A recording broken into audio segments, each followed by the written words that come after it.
What's up, everybody? It's Scorsha, and we are back from our episode of Black Identity, but we're going to be doing something now where we are going to be highlighting some artists within the fields of gospel, hip hop, R&B, just whoever is cool and who's out there doing some stuff. So that's pretty hot. So, but today's special guest is Ryan Toby. Some may know him from Sister Act 2, and some may know him from City High, but we're going to just sort of jump into it. So yeah, Ryan, man, how are things going with you? Oh man, things are so amazing, brother. I'm happy to be on the show. Thanks for having me. Yeah, definitely, definitely. And so, tell us, folks, where are you from? Originally, I'm from a town called Willingboro, New Jersey, down in South New Jersey. It's about 20 minutes outside of Philly, about an hour and a half south of New York. Okay, all right, bet. And is that where you stay now? No, I live in Los Angeles now. Oh, you in LA? Oh, you fancy? Okay. Yeah. Almost fancy, almost fancy. I did respond to your DM, so I ain't that fancy. But it's good because one thing about it, whenever people do become known, sometimes humility is not always the easiest thing to find. It's like the more known you become, the less humble some people can be. And then, of course, I know sometimes you have just a certain crowd of people that folks usually associate themselves with, and so it's not always easy to respond to messages. You have people taking care of that, but I appreciate you for being for reachable and touchable. So it means a lot. Absolutely. I try to, even though I, can have people running my page. I've done that before where I had people running my page, and I just like to be more hands-on. I like to control it, and that way I like to connect to the fans and say exactly how I feel, because people ask me all the time, is this really you, or is the manager running this page, somebody else running this page? So I kind of like it. I like being able to connect with the fans. That's cool, man. I appreciate that. And so, so we're going to sort of go straight to it. So, of course, for the people who grew up in the 90s like me, Sister Act and Sister Act 2 were just like the pinnacle of what it was like to be to watch somebody at a school, at a performing arts school, we'll say, to see that and then to always dream about doing that. And like, how did that role become available to you? How did you land that position? Oh man, so I was working with my manager at the time. My first manager, his name is Marvin Thompson. He was from Willingboro, the same town I was from, and he was taking me back and forth to New York City. Had me singing at the Apollo, had me doing shows around town in Philly, and had me singing for record labels trying to land a recording contract. And we were working with this A&R named Kenny Ortiz, who worked at RCA Records at the time. He founded and developed SWV, founded and developed a Young Pharrell and the Neptunes. And between Kenny and my manager, they found out about the auditions for Sister Act found out that Disney and Touchstone were looking for young kids that could sing and dance to be, just a part of the ensemble cast. They was just looking for background dancers, basically. And so that was the first audition I even went on. I'd never even been to an audition before in my life. And they were like, yo, you should go. You read a couple lines, you sing for them, whatever. And, they may like you, they may not. And I ended up landing the role after about 7 or 8 auditions, 7 or 8 callbacks. I got the job. Okay. And then they wrote the lead. They made a lead character for me. That role wasn't even in the script in the beginning. I was just auditioning to be one of the background dancers. Man. And they heard me sing and ended up writing this whole lead role for this character. It was crazy, man. That's favor, man, because not everybody will do something like that. Ooh, that's cool. And so, did you grow up in the church? Yeah, absolutely. Okay. Mm-hmm. Yeah. I feel, yeah, we all know, we can hear it in the voice. Okay, so before we even go for Sister Act 2, was that really you hitting that high note? Absolutely. Absolutely. People ask me that all the time. I'm like, can you still do a lot of the things you did at 16 years old? I'm like, bro, I'm a grown-ass man. What I look like running around? Nah. I could definitely still sing my ass off, but I'm not running around at that note. That was a big one. That was high, super high. I can hit some high notes still, trust me, but that one I might have to warm up a little bit. Listen, man, so I'm curious. So whenever you were doing that for the movie, did that actually, because of course, Whip made it look as if you just did it on the spot. How many times do you actually have to do that in rehearsal to perfect it by the time of the recording? Well, we pre-recorded all the music in the studio. So we pre-recorded the songs, and then obviously we filmed it. You know, we lip synced or we filmed it. I think in the studio about three tries to get it to nail it. Okay. Yeah. Okay. Yeah. Man, you know, even it's funny when I watched the movie when I was younger, I was already inspired, but I watch it even now at 29. And I still get the chills as if I've never seen a day in my life. It's just what a feeling, man. It's so crazy. Thank you, brother. Thank you, man. Man, since you did that, how was life for you after that? Like, what happened after Sister Act 2? Actually, nothing. Nothing. I went back to high school and life went on. Because, what a lot of people don't know is that Sister Act 2 actually in Hollywood was considered a flop by box office standards because the first Sister Act installment did about 250 million in the box office theaters. Sister Act 2 only did about 50 million. So they was considering that a flop compared to the first one by the numbers. What happened was, what had happened, and a lot of people don't understand, Sister Act 2 became a cult classic on television years after. So people like you grew up watching it year after year after year. They rented the video. They were around the video watching it over and over. Then they got the DVD and they watched it over and over and over. So immediately after the movie, there was no big hoopla. There was no big fanfare because it technically didn't do as well as the original in the theaters. So I just went back to school. Everything was normal. I went back to high school, went back to my hometown. I wasn't no superstar. I didn't get treated no different. Nobody, nothing. I wasn't getting the girls, none of that. Now, look, so it was like I was, in 10th grade when I did that? Yeah. But by the time I graduated, then I'm in college a little bit, still nothing. I went to college for like a semester, got out of that real quick. Found out that wasn't for me. It wasn't till like, I was like 21, 22, 23, and I'm in the club. So you figure from 16 to 23, 7 years. Yeah. Then it's like, yo, you that dude, yo, I just watched that movie on TV last night. Yo, I just saw you in this movie that just came on. So when it started playing on HBO, started playing on TBS, started playing on TLC, started playing on the Lifetime channel, when it started playing over and over and went into syndication, that's when life changed. It was like, yo, you that, oh my God, me and my family, we watch that movie every time. We just watched it last night. So 7 years later, dog. That's crazy, man. Yeah. And so whenever you went back, so you said whenever you went back home, you were just a normal person, went right back. I was just Ryan. I was just big head Ryan again. Okay. Okay. So is any part of that character that you played part of you in real life? Are you the real, the Afrocentric kind of guy? You still got your hat? I do not have that hat. Thank you very much. That was the part. That was a wardrobe. Thank you very much. I did not dress like that. But at that time in my life as a young man, I was reading a lot of books. I started reading up on, ironically, I did start reading up on just like African history and our history, African American history, Egyptian history, things of that nature. So it was kind of serendipitous that, you know what I mean? I was sort of going down that path in my life a little bit. I wasn't walking around talking about, yes, my brothers, my sisters. It wasn't like that.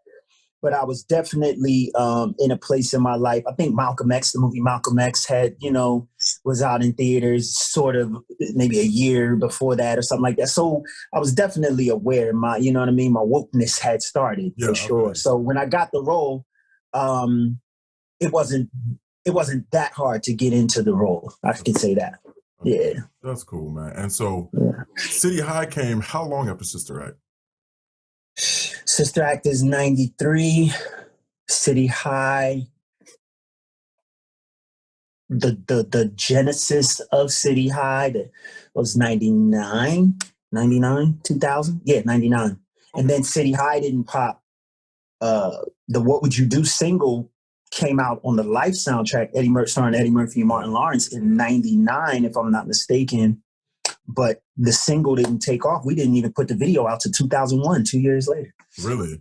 So for those who are watching who don't know, so City High is a group. So they have, like you said, the song "What Would You Do." So some people may know, some people may not, but I do. Yeah.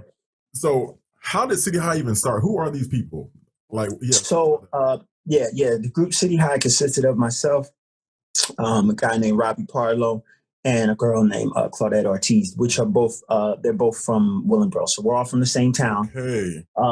And we knew each other from high school, but sort of like staggered. So I was a senior when Robbie was like a sophomore. Yeah.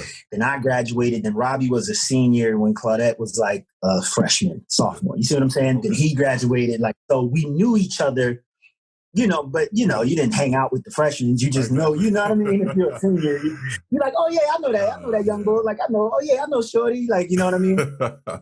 And but we all knew each other. Like Claudette's older sister graduated with my brother, so I knew her sister. You know what I mean? So I was like, oh, that's so and so's little sister. Da, da, da. So it was sort of that type of thing. But the way the group came about at the time, I was signed as an artist to Jazzy Jeff's company called The Touch of Jazz in Philadelphia. Yeah. And so Jazzy Jeff was developing me. At the time, he had like a young Jill Scott coming around. Ooh. There was a young Music Soul Child hanging out, coming around. There was a young Glenn Lewis hanging out, coming around. You know what I mean? Super young Floetry was coming around. And we were all like developing and honing our skills down there in Philly at Jeff's studio. Jeff was like the Philadelphia Puff Daddy. You know what I mean? Yeah. So, we were all down there just like honing our skills, honing our craft. And then I ran into my original manager, Marvin Thompson, the guy I was telling you about before. Ran into him randomly somewhere in Philly. And he was like, what's up, man? We hadn't worked with each other in a while. Ran into each other, saw each other. What's up, bro? He was like, yo, what you doing now? And I'm saying, I'm working with Jazzy Jeff. And I think I had just finished working with Will Smith because Will Smith came around and Jeff, got me the opportunity to write for Will Smith on his Big Willie Style album. Yeah. And so I just finished working for writing for Will.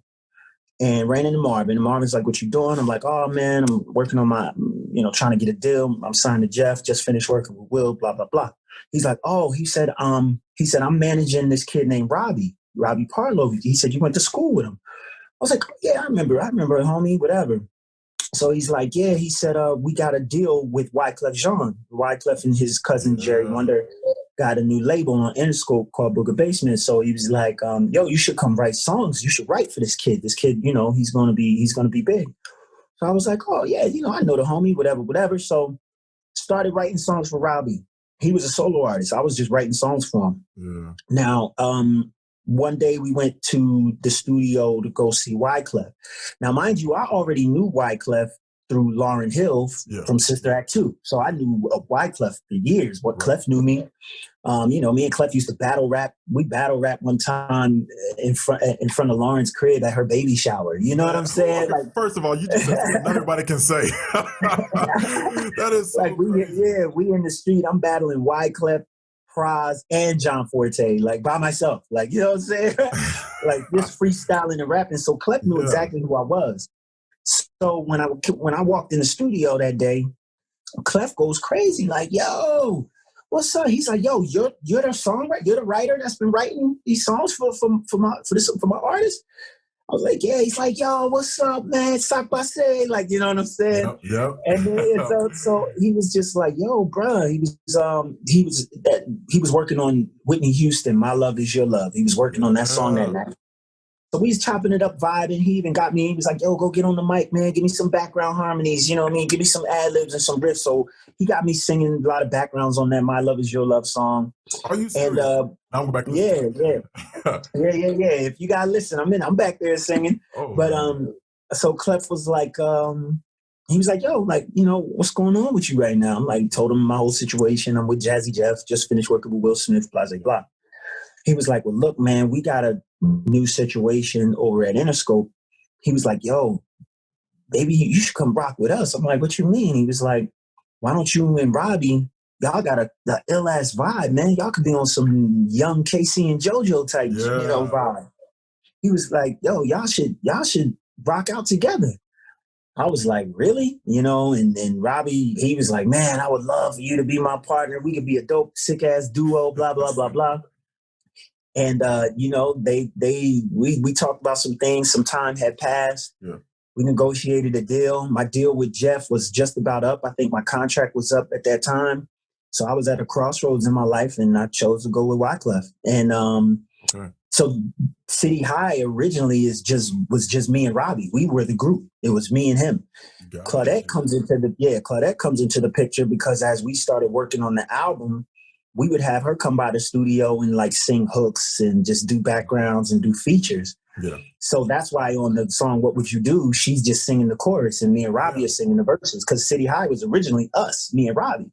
But when Wyclef and them heard her on singing on the hook, they was like, "Yo, who's the girl?" Of course, when they met her, they saw her, they fell in love with her, and they was like, "Yo, y'all should be a trio. Y'all could be the next Fuji." So it kept growing, like, you know what I'm saying?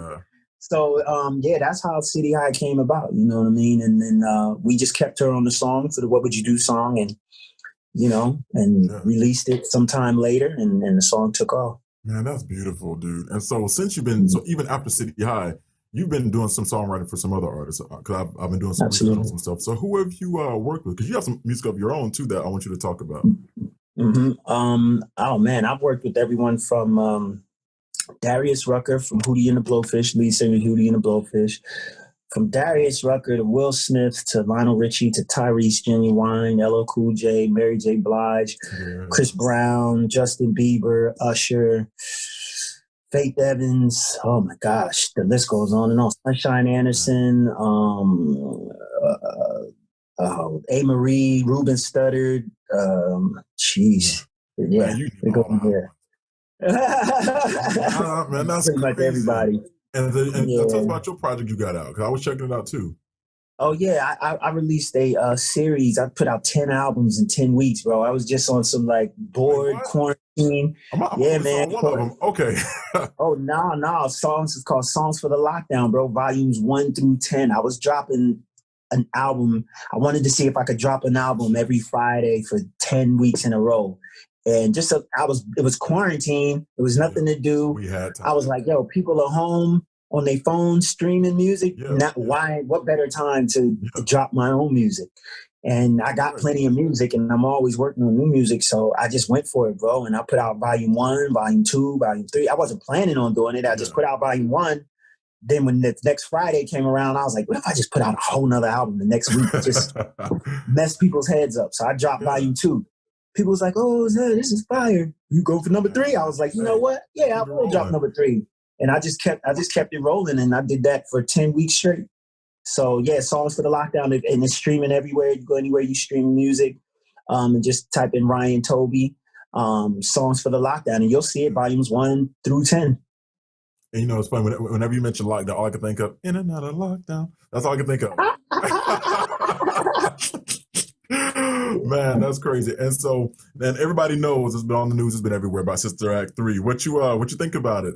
Are you on there yet? Or listen? I mean, there's a lot of moving parts to making something like that really happen. So I didn't get too excited. It felt good to see it in the air and to hear the fans rooting for it, and people DMing me, oh my God, bro, we're praying that they gotta use you, they gotta put you in and all of that. So I'm just thankful to be a part of the conversation. You know what I mean? Just to be trending is cool. You know what I mean? So I mean, but most definitely, if I get the call, I'm ready. That's for sure. I'm ready for you. Shoot, because my homeboy and we've been talking like, what is the theme going to be this time? Like, are they going to have another choir competition? Are all the students who used to be, in the classroom, are they now teachers? And so Ryan will call on and be like, yo, we got to go sing to school. So we got to have another competition. So I don't know.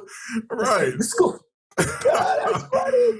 You're like, Sister Act Choir, assemble. Exactly, man. Do you keep in touch with anybody from the set though? Like, you still do you kick it with Lauren or Tanya? Tanya Blunt and I spoke some years ago. We were talking for a little bit, and then like a couple of random cast members here and there, like on social media, we might hit each other up here and there. I haven't seen or heard from Lauren in a long time. I went to one of her concerts about a year ago, but I was gonna try to go backstage and holler at her, but I ain't feel like dealing with it. So I feel you. Well, it's not like you didn't show know who you are. So I mean, all access pass. All right. Yo, man, that was cool. I really appreciate you, boss. Oh, thank you, man. Likewise. Yeah. Likewise. Before I let you go, I got to ask you this question. So, two things. Who are your favorite artists? If you can narrow it down, give me your favorite artist and your favorite song.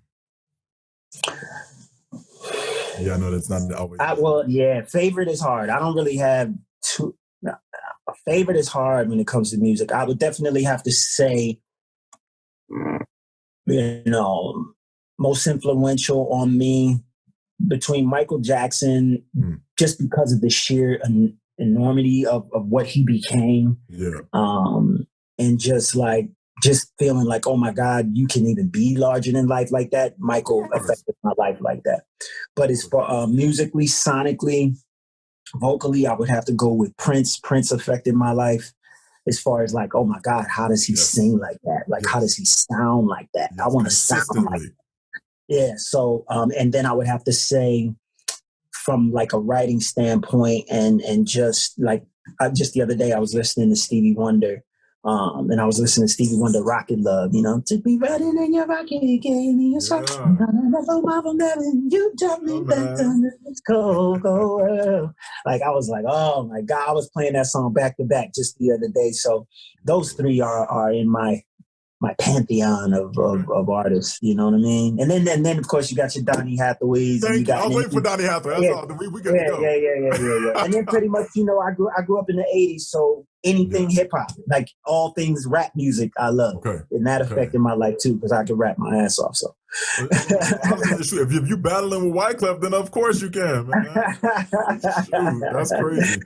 Man, that's awesome. Listen, Ryan, we're going to go ahead and wrap this thing up, but everybody, please check out Ryan's stuff, what he has on there. Follow him on social media. Yes, sir. He is at Ryan Toby Ryan, at Ryan Toby Ryan. Listen, at Ryan Toby Ryan. If you forget that, then that's on you. So, but thanks, Ryan, so much, boss. All right, brother. Thank you, man. Yes, sir.